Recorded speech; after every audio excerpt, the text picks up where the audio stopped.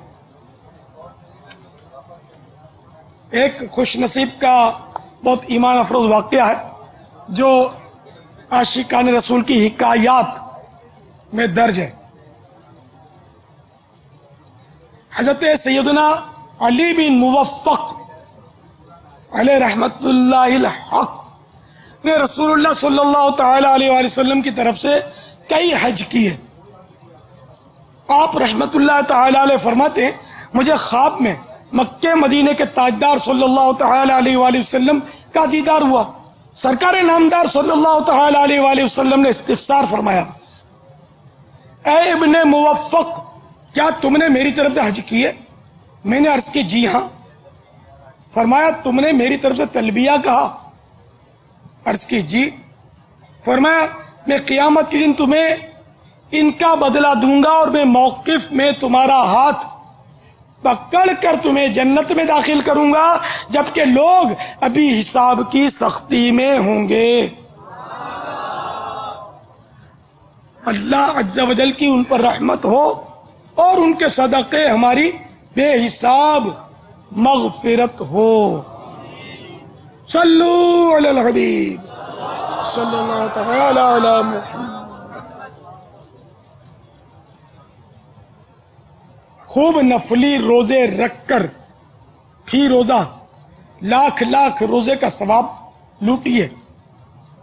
اس بات کا دھیان رکھیے کہ مسجد الحرام یا کسی بھی مسجد میں روزہ افطار کرنے کے لیے کھجور وغیرہ کھائیں یا آب زمزم پئیں، اعتکاف کی نیت ہونا ضروری ہے۔ جب کبھی کعبۃ اللہ پر نظر پڑے 3 بار لا الہ الا اللہ واللہ اکبر کہیے اور درود شریف پڑھ کر دعا مانگیے، انشاءاللہ عز و جل قبول ہوگی۔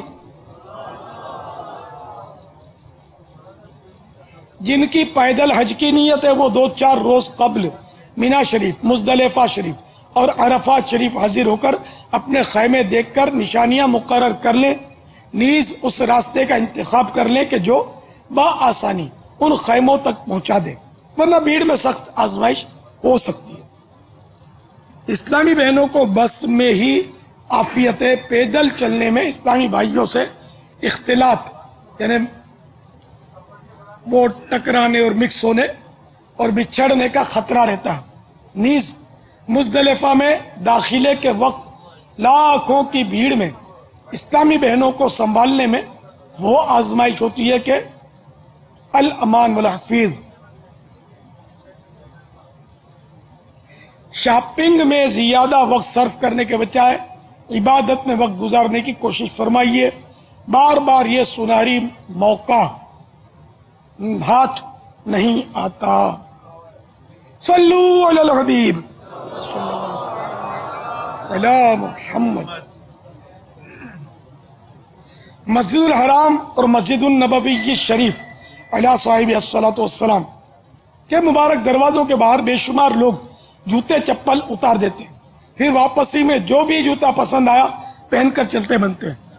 اس طرح کے جوتے یا چپل بلا اجازت شرعی جتنی بار استعمال کریں گے اتنی تعداد میں گناہ ہوتا رہے گا۔ مثلا بلا اجازت شرعی ایک بار کے اٹھائے ہوئے جوتے 100 بار پہنے تو 100 مرتبہ پہننے کا گناہ ہوا۔ ان جوتوں کے احکام لقطہ یعنی کسی کی گری پڑی چیز کے ہیں کہ مالک ملنے کی امید ہی ختم ہو جائے تو جس کو یہ لقطہ ملا اگر یہ فقیر ہے تو خود رکھ سکتا ہے، ورنہ کسی فقیر کو دے دے۔ اس انداز پر دنیا میں جس نے جہاں سے بھی اس طرح کی حرکت کی وہ گناہ گار ہے۔ یعنی یہ حرمین طیبین ہی کے لیے مسئلہ نہیں ہے، یہاں بھی یہی ہے، فیضان مدینہ میں بھی یہی ہے۔ تعداد جو نئے آتے تو ایک دوسرے جوتے پہن کر استنجا خانوں میں چلے جاتے ہوں گے، بالکل اس کی اجازت نہیں۔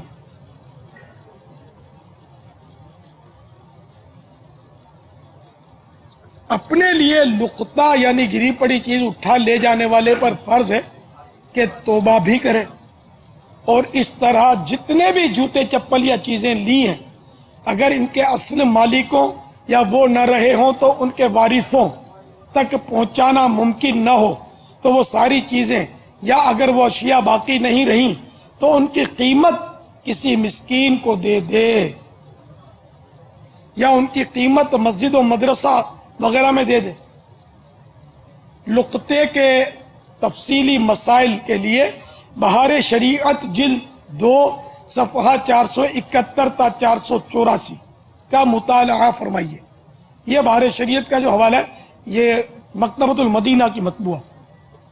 اسلامی بہنوں کے لیے مدنی پھول، عورتیں نماز قیام گاہی میں پڑھیں۔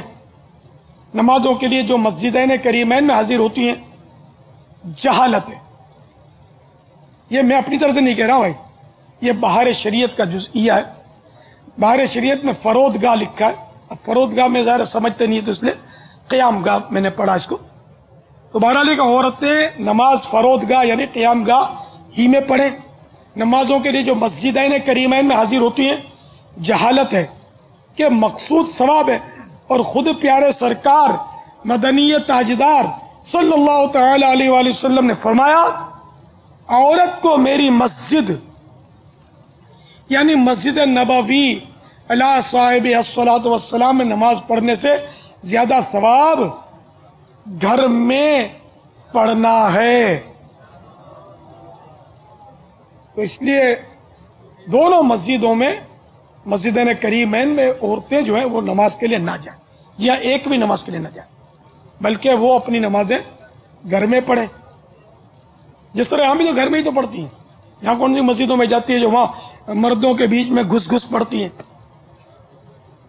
ہاں وہ جو حج کا طواف ہے وہ ٹھیک ہے، وہ کرنا ہے تو ایک عمرے کا طواف کر لیں، جو احرام باندھ کے متمتع والے گئے وہ گئیں، اور آخر میں پھر وہ جو طواف الزیارہ حج کے مناسک کا جو بلکہ یہ فرض ہے نا، اور پھر تیسرا طواف ان کو کرنا ہے طواف الوداع، کہ یہ بھی واجب آفاقی حاجی پر، یعنی کہ جو میقات کے باہر سے آئے، جیسے پاکستانی حاجی تو یہ وقت آفاقی کہلاتے ہیں جبکہ یہاں سے جائیں، اور جو وہیں مکہ شریف میں مدینہ شریف والا آفاقی کہلائے گا کہ وہ میقات سے باہر ہے، بلکہ طائف تو مدینہ شریف مکہ شریف سے بہت قریب ہے لیکن وہاں والا بھی آفاقی کہلائے گا کہ طائف شریف جو میقات کے باہر ہے۔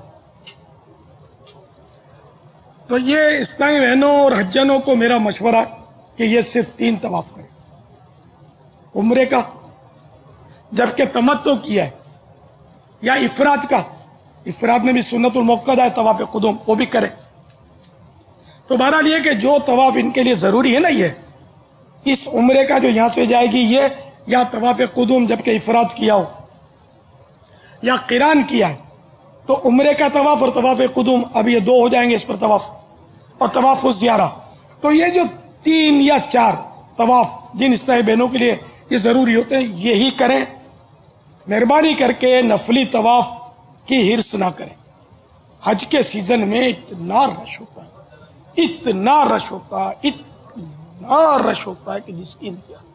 پھر یہ عورتیں مسائل نہیں جانتی، یہ حج میں بھی ان کو ان 3-4 طوافوں میں بھی یہ تو احتیاط کرنی ہے کہ بالوں کی سیاہی تک نہ چمکے، ان کی چٹیاں نہ لٹک رہی ہو، نہ کلائیاں تو ایک تعداد ان کی خالی ہوتی ہے، وہ یوں یوں ہاتھ اٹھاتی ہیں تو یہ گر جاتی ہے، اب یہ کلائی کھلی ہوتی، بازیوں کے کان کھلے ہوتے ہیں۔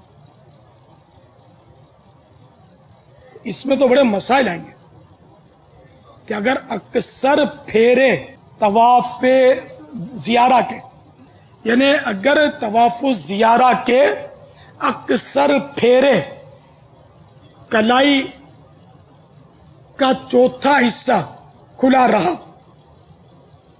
یا چوتھائی کان کھلا رہا، اس طرح کیے تو دم واجب ہوگا۔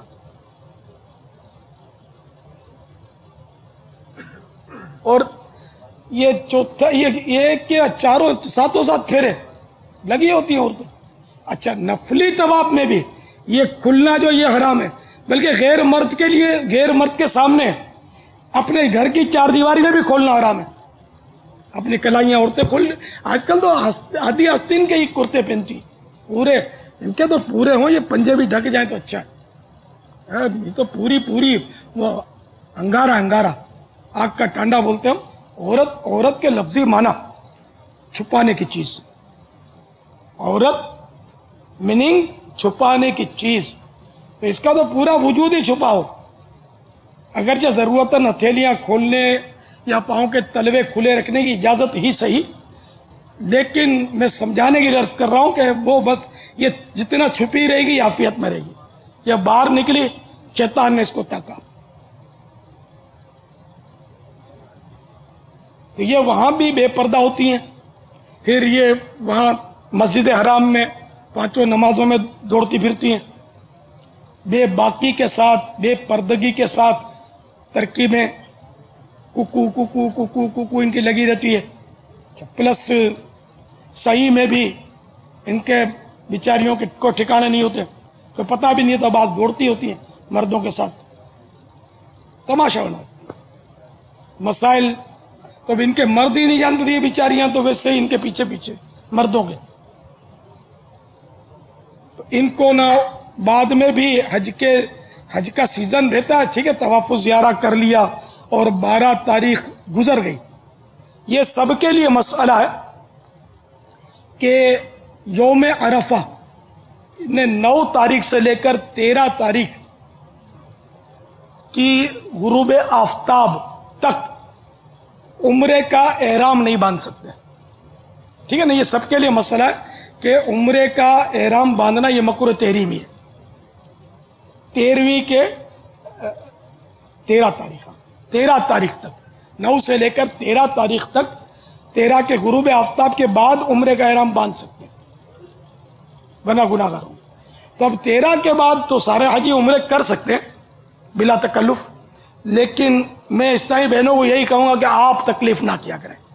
آپ گھر کی چار دیواری میں آپ کو جمے گا، بہت آزمائش ہوتی ہے، بہت رش ہوتا ہے، بے پردگیاں بہت ہوتی ہیں. اب ایک عمرہ بہت بڑی سعادت، بہت بڑے ثواب کا کام ہے، لیکن جو ثواب کا کام گناہ کے ذریعے ہو وہ اگر ثواب کا کام نہیں رہتا نا. کوئی اسلامی بہن یہ کہے کہ ہم اتنی دور سے گھر میں بیٹھنے کے لیے آئی ہیں، وہاں گھر میں بیٹھنا بھی تو گھر کہاں کا یہ تو دیکھو. تو یہ ان جیسی تھوڑی ہے کہ وہ کوئی افریقہ سے گیا تھا حاجی، مجھے ایک اسلامی بھائی نے بتایا تھا کہ وہ افریقہ سے گیا تھا، اور کعبہ شریف کی دیوار سے کوئی غلاف شریف اٹھا ہوا ہوتا ہے نا، وہ دیکھ کر بولا ہے یہ کب ہے، ایسی اینٹیں تو ہمارے گھروں میں بھی ہوتی ہیں. معاذ اللہ ثم معاذ اللہ، نعوذ باللہ من ذالک ولا حول ولا قوت الا باللہ. یعنی وہ کنفیوز ہو گیا. اسی طرح ایک اسلامی بھائی نے مجھے بتایا، جو مجھے ابھی اسکرین پر نظر آئے تھے، میرے بہت پرانے دوست ہیں، میں برسوں سے ملاقات نہیں ہو سکی، اللہ کرے کبھی قافلے میں سفر کے ذریعے ملاقات کی سعادت مل جائے. نظر آئے تھے مجھے، یہ وہاں کام کرتے تھے مکہ شریف میں ان کے ساتھ رہا بھی ہوں وہاں مکہ شریف میں. تو انہوں نے مجھے بتایا تھا کہ وہ کچھ باب المدینہ کے اکا دکا 1 یا 2 ایسے آئے تھے، تو وہ مسجد الحرام کے پلر دیکھ کر، ستون مبارکہ دیکھ کر، یار یہ تو اپنی وہ بولٹن مارکیٹ کی میمن مسجد جیسے ستون ہے. معاذ اللہ ثم معاذ اللہ. یہاں سے وہاں کی کوئی تھوڑی مطلب مشابت ہم دلا سکتے ہیں. ٹھیک ہے، مسجد، جو بھی مسجد ہے وہ اللہ کا گھر ہے، قابل تعظیم ہے، لیکن اب یہاں کی مسجد کا اپنا احترام ہے اور واقعی ہے، لیکن اب مسجد الحرام کے احترام میں تو مبالغہ زیادہ ہے، بہت زیادہ احترام. تو اب یہاں سے ہم بولیں کہ یہ ہماری مسجد جیسی ہے، تو یہاں انہیں معاذ اللہ کہ یہاں کیوں آئے، وہیں دیکھ لیتے نا پھر. تو یہ اسلامی بہنیں ایسی نہیں ہیں. میں امید کرتا ہوں سعادت مند ہے کہ مکہ مدینے کے گھروں کے اندر مکہ مدینے کی ہوائیں آئیں گی، اور یہاں اپنے شہروں میں مکہ مدینے کی ہوائیں آتی نہیں ہے نا. وہی ملے گا انہیں اگر گھر میں نماز ادا کریں گے. گھر میں نماز پڑھنے کا ثواب زیادہ ملے گا. حدیث شریف میں نے پڑھ کے سنائی نا آپ کو. کہ ان کو ثواب زیادہ ملے گا، یہ اس دور کی بات ہے کہ جب مسجد میں عورتیں نماز پڑھتی تھی. میرے آقا صلی اللہ تعالیٰ علیہ وآلہ وسلم کا ارشاد ہے عورتوں کو اجازت تھی، اس وقت کی بات ہے کہ ثواب پھر بھی گھر میں زیادہ. اور اب جب کہ ممانعت ہے، فاروق اعظم کے دور سے ممانعت شروع ہو گئی اور سختیاں بڑھتی گئیں سد ذرائع کی خاطر. اور اب تو الامان والحفیظ، اب جو حالات ہیں یہ اپنے عورت کا مسجد میں مرد امام کے پیچھے نماز پڑھنا منع کیا گیا ہے، اور مکروہ تحریمی کا بھی قول ہے. اچھا، اور مکروہ تحریمی ناجائز اور گناہ ہوتا ہے. اور عورت اگر امامت کرے مسجد میں عورتوں کی تب تو مکروہ تحریمی ہے، چاہے گھر پر کرے. گھر پر بھی عورت جو ہے وہ امامت نہیں کر سکتی. البتہ شوہر جیسے نماز پڑھا ہے تو اس کے پیچھے بیوی پڑھ سکتی ہے، اور دیگر محارم بھی پڑھ سکتے ہیں، بھائی بہنوں کی جماعت کرا سکتا ہے.